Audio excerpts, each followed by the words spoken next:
We have to be here in the rose garden before sunrise, so as not to lose the water inside the roses. Because when the sun rises, the roses wilt. When they wilt, they lose their moisture, and we need the water in the petals. This small rose isn't ready. We'll wait until it's fully open.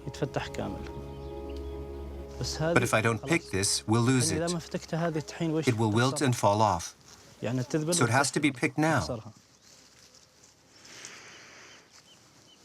Nice. It smells good. Very fresh. Its smell is, how can I put it? Soothing. This March morning is the start of the Damask rose harvest for Saeed Al-Riyami and his family. There's no time to lose. The wonderfully perfumed petals must be distilled immediately after picking for the rosewater to retain all of their fragrance.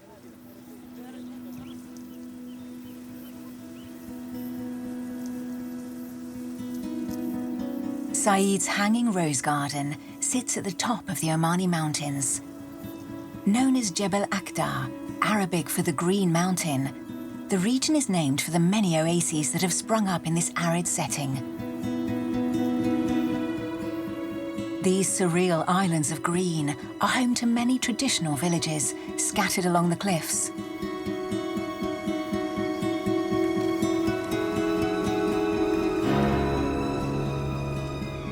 On the southeastern coast of the Arabian Peninsula, the Sultanate of Oman is 80% desert.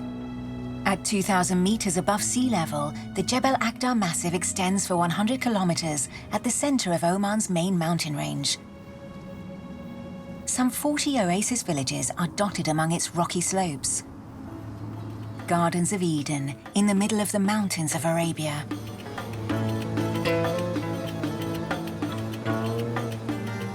Jebel Akhdar's steep mountains and dizzyingly deep canyons stretch as far as the eye can see. In these dry lands, people have achieved the impossible. Gardens of abundance cling to the rocky slopes.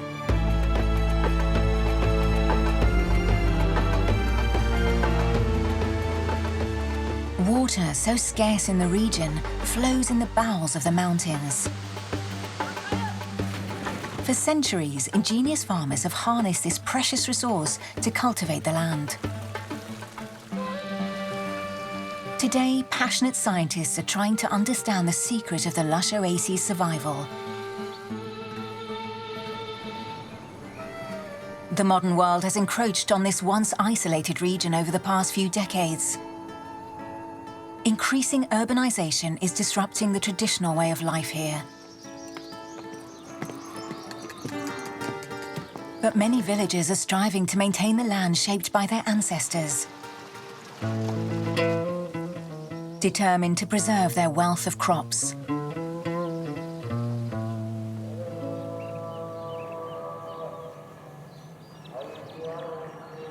The village of Al Ain rises to 2,000 meters. At dawn, after the first prayer of the day, the villagers make their way to the rose gardens bordering the mosque. Some have taken time off work for the annual spring harvest.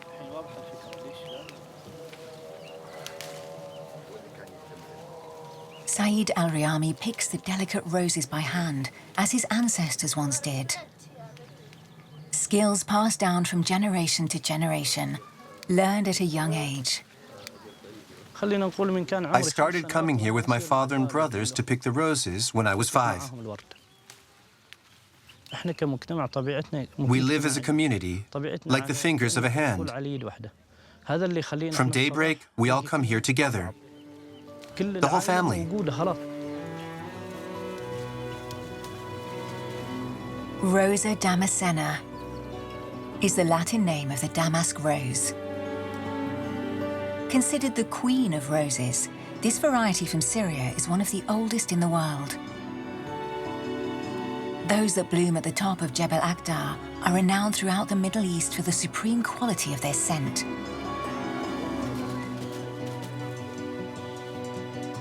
These delicate flowers are harvested once a year. When the steep terraces come to life and don their robe of green at the start of spring. Jebel Akhdar experiences a period of drought before turning into an earthly paradise. The color changes from dry to green. Then the green gives way to pink. The roses make it even more beautiful, because the rose always brings something positive.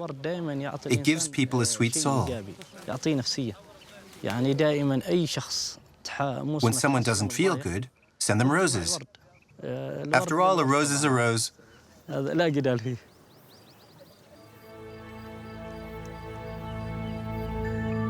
The village's rose bushes grow alongside pomegranate, almond and peach trees, whose fruit is especially tasty. These species are usually found in the more temperate regions of the world. So how do these plants manage to thrive in this desert landscape? What is the secret of these gardens of scent and flavor?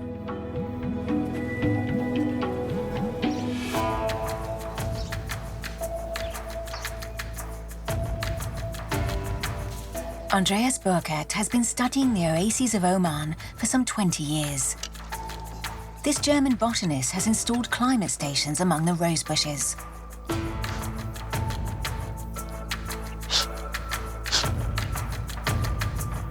In our small climate stations, which we use in conjunction with proper weather stations, we accurately measure the temperature of the air and its moisture content.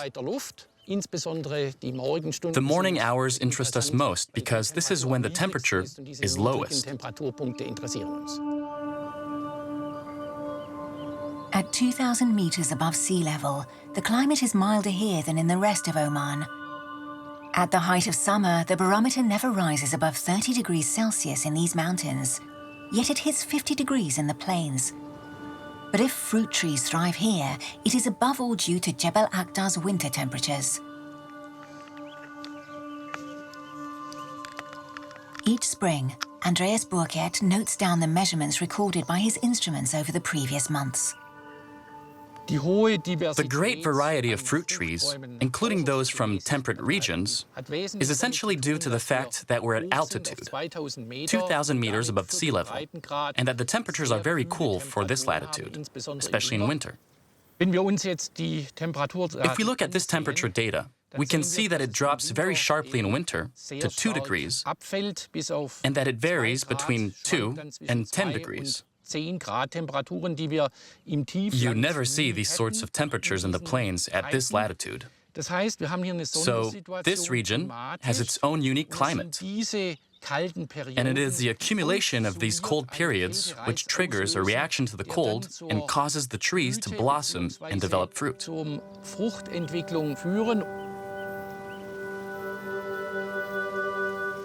Thanks to the microclimate at these high elevations, the villages of Al Ain are able to grow species typically seen in the Mediterranean basin. Lower down, the oases of Jebel Akhdar are home to more heat-resistant plants, such as date palms. But in the middle of this rocky landscape, these mosaics of crops could never have taken root without one vital element.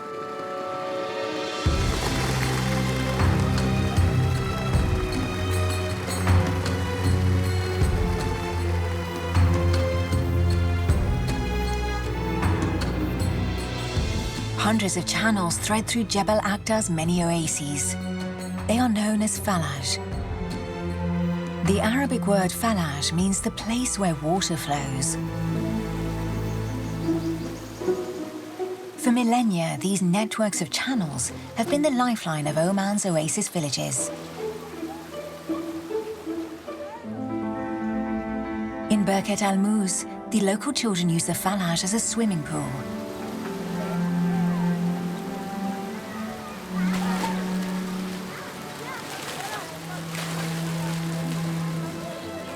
This is one of the oldest channels still in use in the region. For 400 years, it has snaked along the streets before irrigating the crops below.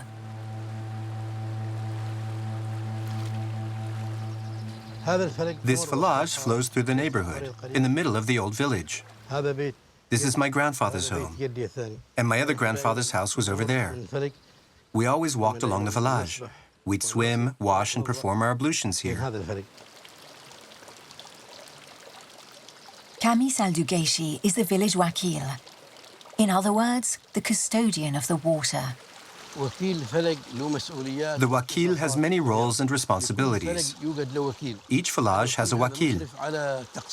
He oversees water distribution, services, the general upkeep of the falage, and collects fees.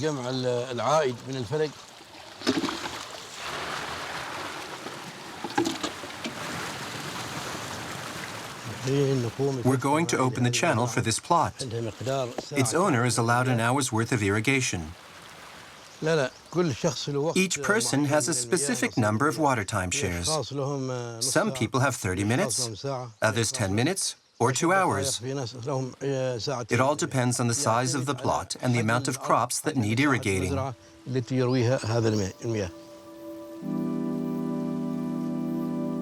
The daily life of Birkit al-Muz's farmers is dictated by the opening of the falage.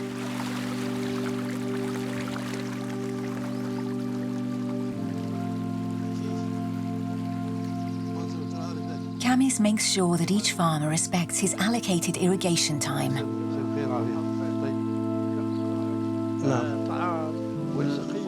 Oman's irrigation system is its greatest resource. Like generations of wakils before him, he looks after this precious water.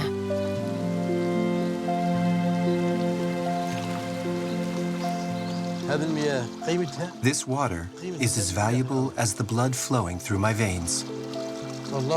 I am happy and proud to be responsible for this water, for this falage, for this ancestral heritage. The previous wakil passed it on to me in a good state of repair, and I want to pass it on to future generations in the best possible state.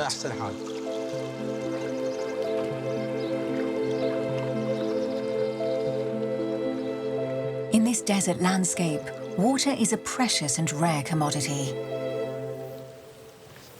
So to conserve this resource, Jebel Akhdar's oasis farmers have cleverly organized their plantations on several levels. Typical of the Omani oases is this multi-layered system of agriculture. At the top, you have date palms, which benefit from direct sunlight. Then there are bananas, or citrus fruits, or mangoes, which are there. And right at the bottom, you have fodder crops. The advantage of this multi-layered system is that the crops growing at the lower levels are protected from direct sunlight. At the top of the date palms, temperatures can exceed 45 degrees Celsius, whereas at ground level, they never exceed 30 degrees. But that isn't all. These milder temperatures help keep evaporation to a minimum and maintain adequate moisture in the oasis. The oases have a unique microclimate. The air moisture level is much higher. The relative humidity of the air is 20 to 25%, whereas the humidity recorded in the oasis in the morning ranges between 80 and 100%. This is essentially due to the cooling effect. Thanks to the Omani farmers' know-how, the oases of Jebel Akhdar have survived for centuries, despite the hostile environment. These oases have stood the test of time. They were sustainable before we even thought about what sustainability meant, because it was necessary to survive in this climate with these environmental constraints, namely high temperatures and limited water availability. In the heart of one of the world's most arid regions, vegetation has managed to thrive, lulled by the sweet melody of the water flowing in the falage. For centuries, people have had to use their ingenuity to harness this rare resource. But where does this coveted water supply come from?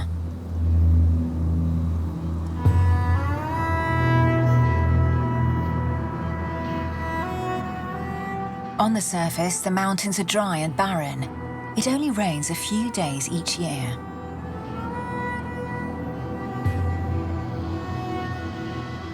But the bowels of this Omani mountain range contain millennia-old treasure. Between 30,000 and 6,000 years before our era, the climate of Oman was slightly more humid than today. Rain poured down the mountain slopes and seeped into the ground until it reached a layer of impermeable rock. It is these water reservoirs, known as aquifers, which the people of Jebel Akhdar have exploited for centuries. Over 2,000 years ago, the mountain dwellers managed to tap this precious resource to cultivate the land. Guided by the thin strips of vegetation clinging to the rock, they located the few spots where water comes to the surface. The high-altitude oases are thus irrigated thanks to this resurgence of groundwater. And the region's natural reservoirs are recharged by seasonal rainfall.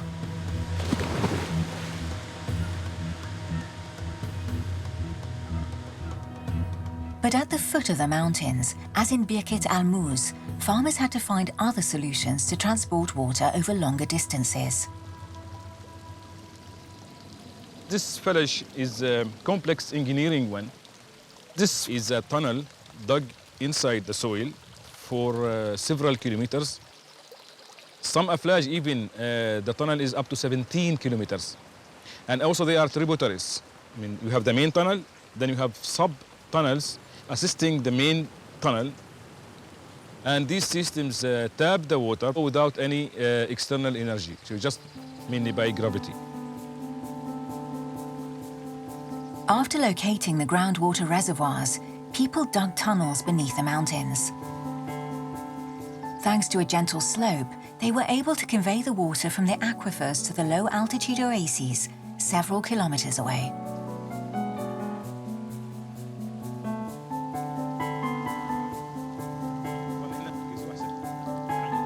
In Birket al-Muz, water quality and availability are closely monitored. Abdullah Al-Ghafri heads up Nizwa University's aflāj research unit. He and his team record the state and flow of these channels all over Oman. It's important to measure the flow rate because we can assess how much water is available and how much water is getting less by time. Usually this falage is never dried up, usually so far, and I hope it's continue like that. The aflāj is not important as a water system or as agriculture system. It is part of our heritage, it's part of our culture, it's part of our history. In fact, for me, it's identity. It's our identity, in fact.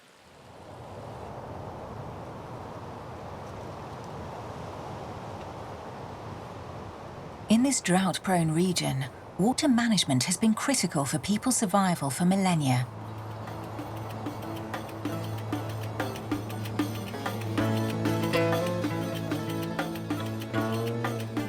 "100 kilometers south of Jebel Akhdar, this vast plain is home to an ancient oasis settlement.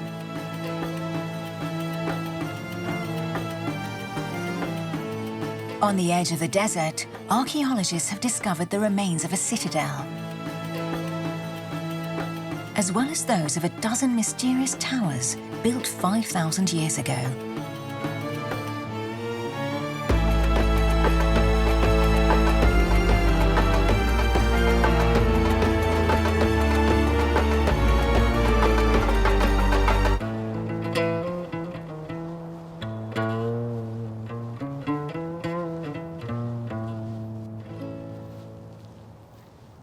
We're standing in the middle of a tower dating from 3,000 years before our era.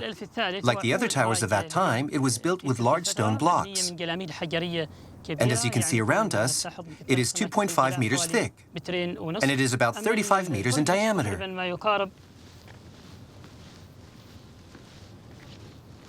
Ahmed Al-Tamaimi is the archaeologist in charge of this site. 5 years after a French team first excavated here, the exact function of this monumental tower remains a mystery to scientists. But next to the foundations, the teams found traces suggesting that the structure was probably connected with water management. We are now next to the tower's outer wall. In this area, the excavation revealed the existence of 2 ditches around the tower.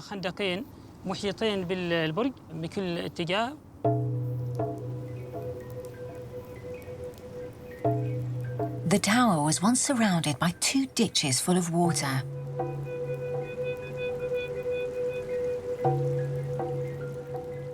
This land was already arid 5,000 years ago, but it enjoyed a slightly wetter climate. The plain was periodically flooded during the rainy season. People may have diverted water from nearby streams to fill these circular channels. Clues found in the ground provide precious information as to what this water was used for. The dig team also found seeds and grains of wheat on the site. This indicates there was organized farming in this area, which was the region's economic backbone. Water management and exploitation go hand in hand with the construction of these structures.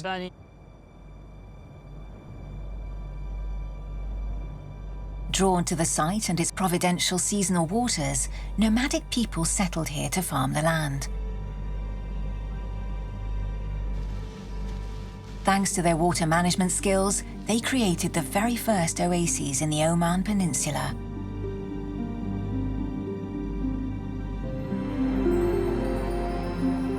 When the climate became more arid, the oasis' inhabitants probably had no choice but to move closer to the underground water reservoirs. So they scaled the mountain heights and began to build these cliff-edge terraces. Today, these hanging gardens are home to a wide variety of crops. The species that take root here tell us volumes about the region's history. In ancient times, Oman became known for its trade in copper and frankincense. Like Sinbad, the mythical hero of 1001 Nights, the country's sailors crossed the 7 seas.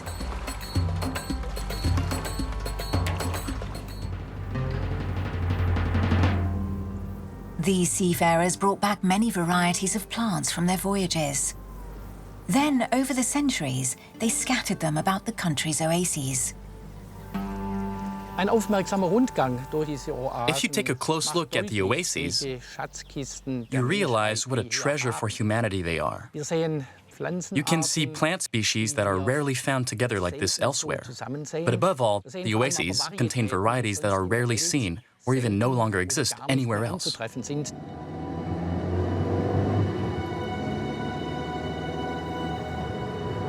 With his Omani colleagues from Sultan Qaboos University, Andreas Burkert frequently scours the country's remotest regions.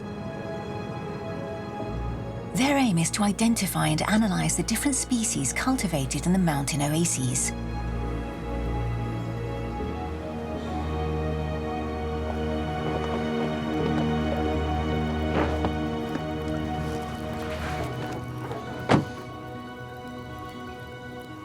"300 kilometers south of Jebel Akhdar, in the small village of Kbir, the botanist has discovered unique crops.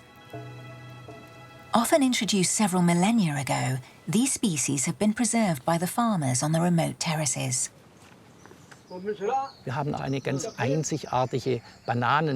We have found a unique variety of banana, which has caught global attention because it possesses a special defense mechanism against diseases. Thanks to secondary molecules, it protects itself very effectively from insects as well as from fungal attack.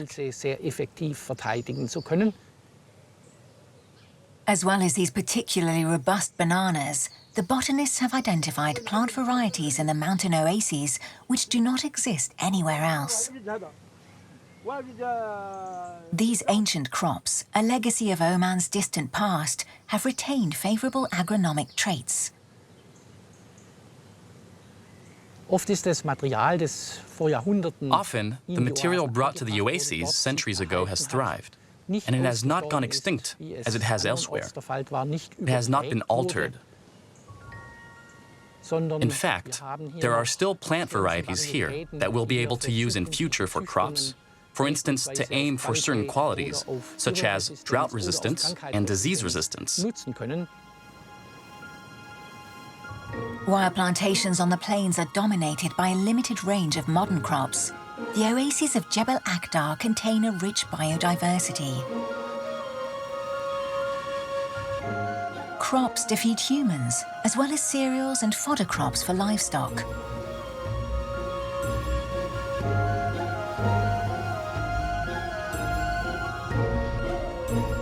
The residents of the small village of Marbit have always been dependent on livestock rearing. Traditionally, the men work in the fields and the women take care of the animals.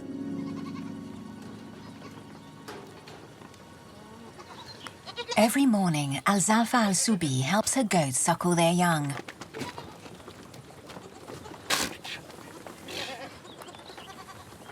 Some mothers need a bit of help to feed their offspring.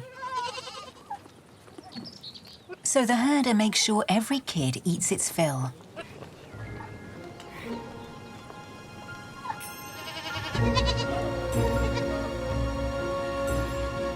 After suckling, she takes the adults to graze in the mountains.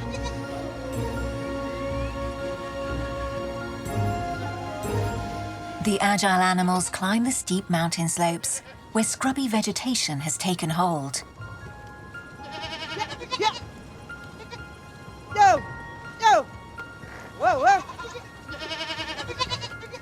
These scrubs and bushes are enough to sustain them for much of the year. This bush here is swed. It's all dry now, but when it's green, it's very good for the goats. We call this the arbeb. This plant produces fruit that we sell at the market. The animals eat them with or without the flowers. It's good for their organism and their muscles. And it smells nice too.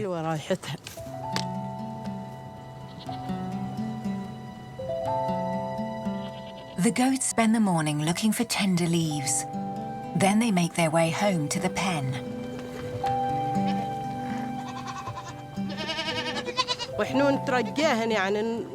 We make sure they're all home, that none is missing or has got lost. If that were the case, I would miss them terribly. I'm very fond of them all. This one is called Akfuf. And that's Izalo. He's sad because his mother doesn't suckle him. And her name is Ilwa. It means gentle, pretty. At the end of March, when spring arrives, the mountain vegetation does not provide enough nutrition for the goats. So Al-Zalfa supplements their diet. Every day, the goats get a ration of sardines and nourishing dates.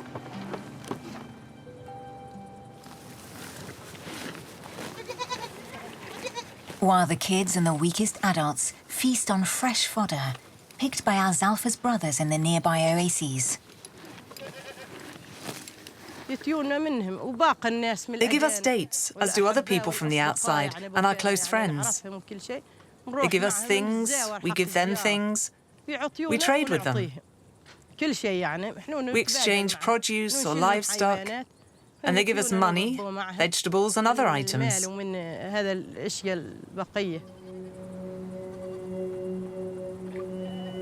In Jebel Akhdar, farmers and breeders have cooperated since time immemorial. But meat and fodder are not the only things they trade. Another, more unusual commodity is also prized.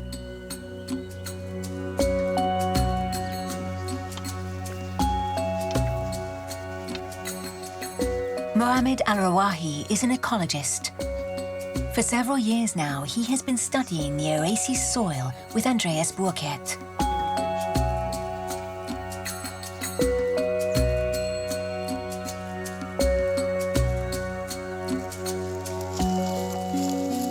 So you can see they have here goats and sheep's manure. Yes. But in the other field, they have also cow manure. Yeah, exactly. Yeah. Which, depending on where the resource is from. Exactly. Whether they get it from the Jabali or from here. From here. You can see from the soil how it's fertile, from even the color, and you can see the amount of the manure that they applied here in this village especially.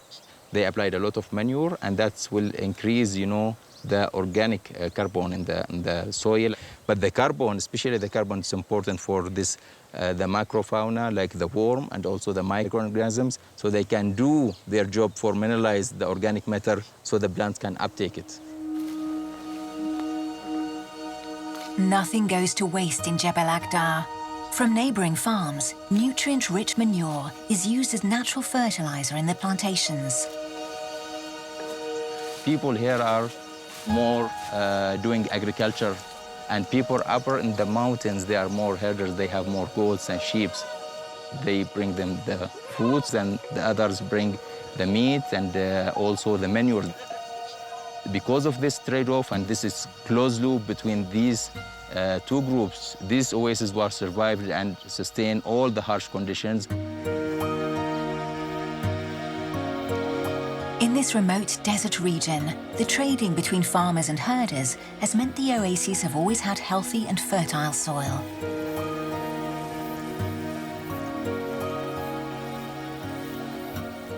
These wonderful gardens attract many insects. And the falage tunnels provide shelter to reptiles and amphibians. All of this wildlife has taken advantage of these man-made ecosystems. But it is not alone. The oasis terraces are also home to many wildflowers.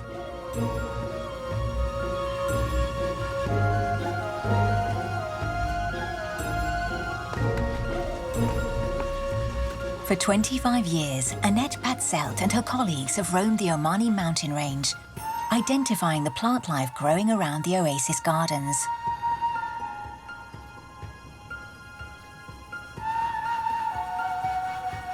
Jebel Akhdar has one of the biggest varieties of wildflowers in Oman.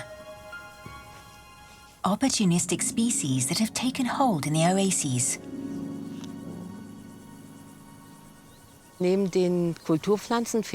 well as the cultivated plants, there's also an incredible amount of wild herbs, especially in the herbaceous strata under the cultivated trees and shrubs. It's humid, there's shade, and more water. In the desert, it wouldn't be possible. You don't find these plants here. But here, in this man-made environment, it's a bit like an island in the desert. So, let's check the walls and see what we can find. During their field studies, the scientists have identified many wild species in the gardens and in the cracks in the walls supporting the terraces. There are almost 100 species, so a great variety of plants. And it's because for centuries no pesticides or other chemical products were used. Quite the reverse was true.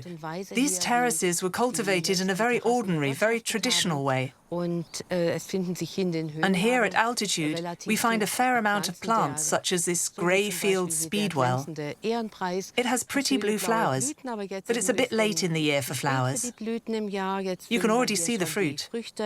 And this plant is only found here, in northern Oman, in these oases. Saif Al-Atmi and Abdurrahman Ali Nai work for the Oman Botanic Gardens. These ethnobotanists have identified some 30 medicinal plants used by the locals to treat stomachache, fever and skin conditions. Some of these plants are also used to treat animals. This plant here, it is belongs to the Solanaceae family. It's called the Toramittel, that's the scientific name. And the common name is devil's trump. So devil's trump, it's related to the shape of the flowers. Why is devil's? Because it causes hallucination. So the plant is used for treating animals. Like for instance, if people, they saw their animals like they are refusing to eat and they losing weight. So they're using the fruit when it's ripe. That's improving their appetite and it starts to eat more.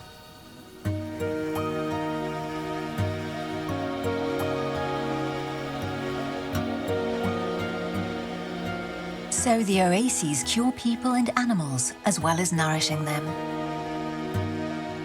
These rich ecosystems are evidence of the skills of Jebel Akhdar's farmers. But this traditional form of agriculture is under threat.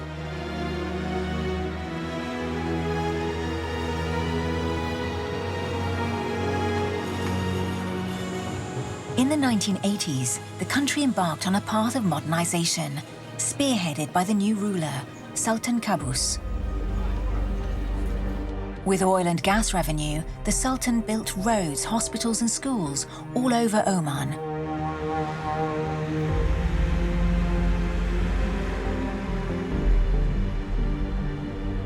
Once isolated, the oasis villages of Jebel Akhdar have also undergone a significant transformation. In the space of just 20 years, the new town of Saïq sprang up on the high plateau, a few hundred meters from the terraced rose gardens. The residents of the most remote villages have gradually moved to these modern neighborhoods with running water. It is certainly a more comfortable way of life, but it requires more water. The water consumption increased from this area and that led to more stress on the groundwater. And if we could really make more water use efficient there and reduce the consumption there and divert that water to this oasis, that will keep this oasis live here and more sustainable for the future.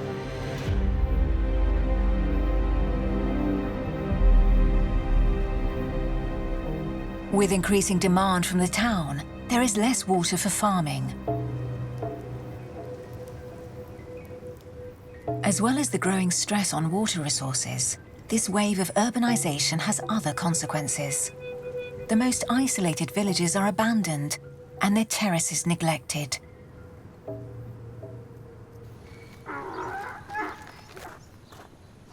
Most villagers now work for the government or private companies.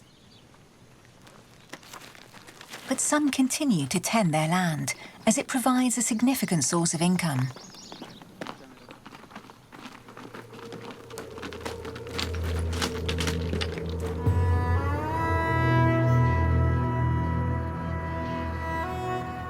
This is true of Musaba Al-Awami, who works at the regional hospital. Although it is a 2-hour trek to his old village, he often goes to the family plot.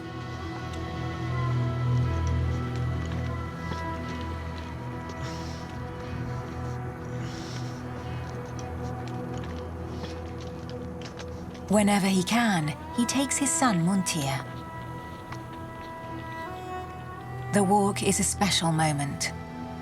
They are a family of few words, but Musaba makes the most of each break to teach his son traditional songs. وما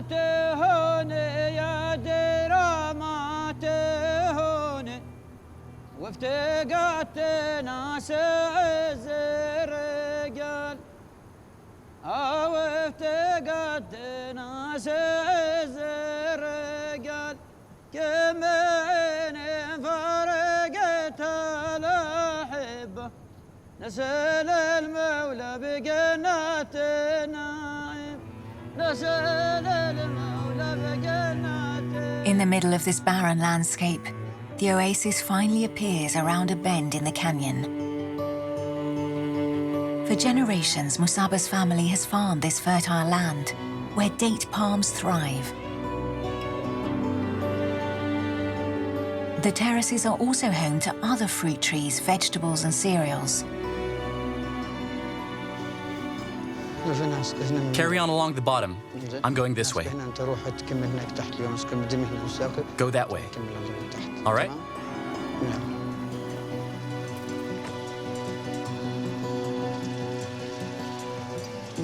When he gets to the plot, Musaba starts by opening the falage.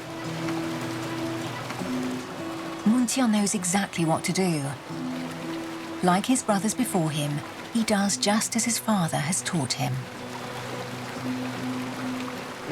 They have to learn the techniques, how their father plants, irrigates, and harvests, how to take care of each tree, how to look after the date palms, the lemon trees, and the mango trees.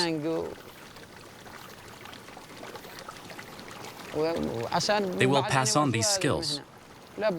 I hope with all my heart that they will not give up when I'm gone.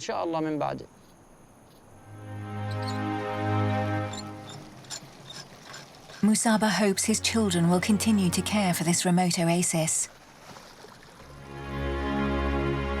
For these terraces represent much more than a supplementary source of income. This land is so precious, absolutely priceless, because our ancestors worked hard to cultivate it. None of this existed before, so it is our duty to care for this land.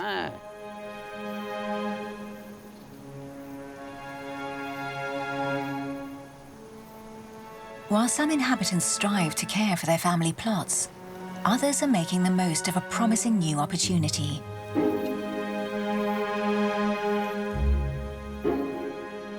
The oases and villages of Jebel Akhdar are attracting more and more tourists each year. Aware of the treasure bequeathed by their ancestors, the Omanis are taking ownership of the future of their villages. West of Jebel Akhdar, the old houses of Misfat al-Ibrahim nestle in the middle of a lush oasis. The villagers have never stopped farming the land. But some chose to leave their traditional homes for more modern houses on the outskirts.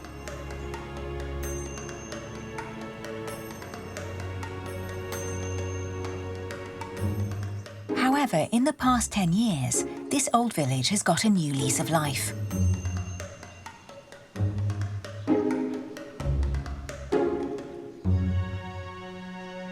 Yaqub al-Abri's uncle was the first to turn his family home into a guest house.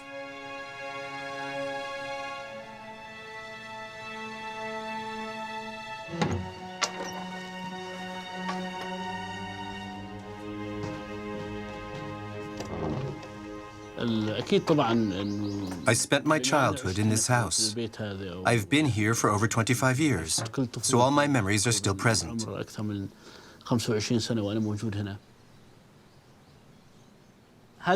This beautiful place that people from all over the world come to visit is a wonderful nature site. For several generations, Yaqub's family has cared for the land around the house. In the shade of the craggy gardens, the Omanis enjoy the relaxed lifestyle they are known for. The experience of the traditional Omani way of life, that's what we believe in. We don't sell the sort of luxury things you find in hotels. We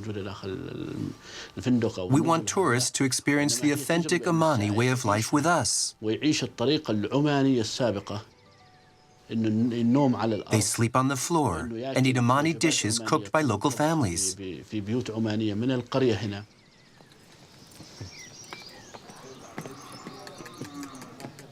Just like Misfat Al Abrain, some villages in Jebel Akhdar are gradually coming back to life thanks to tourism. Respectful of local heritage, these initiatives have nothing in common with the luxury resorts that have sprung up recently in the region.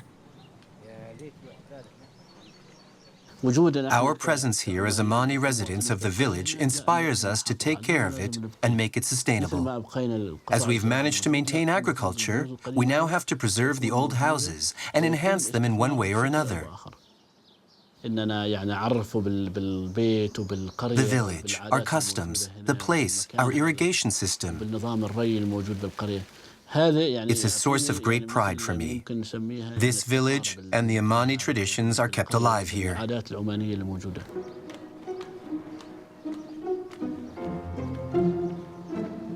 The pride Yaqub feels for his village is shared by many of Jebel Akhdar's farmers.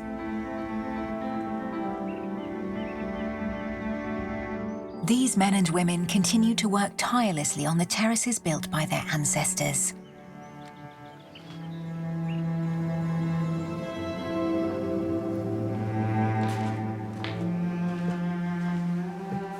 It is now mid-April, and the rose harvest is coming to an end.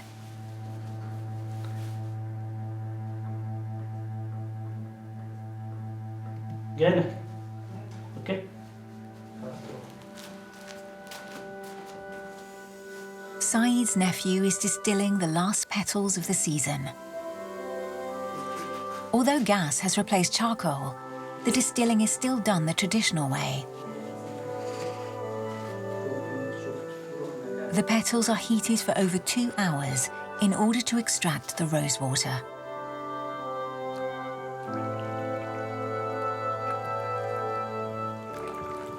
The precious elixir of the mountains will soon adorn shelves across the country.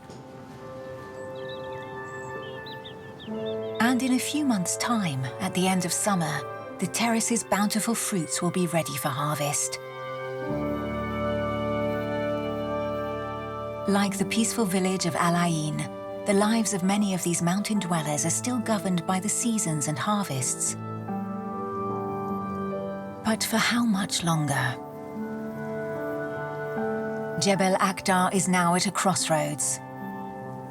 Between modernity and tradition, the future of this region largely depends on the choices its inhabitants make.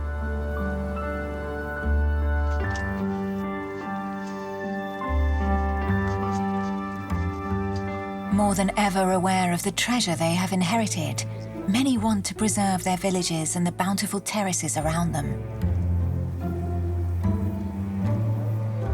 Profoundly attached to their roots, they are mindful that these gardens enabled their ancestors to survive in an extreme environment. Thanks to the ingenuity of man, these oases have bloomed in one of the world's most arid regions and survived through the centuries.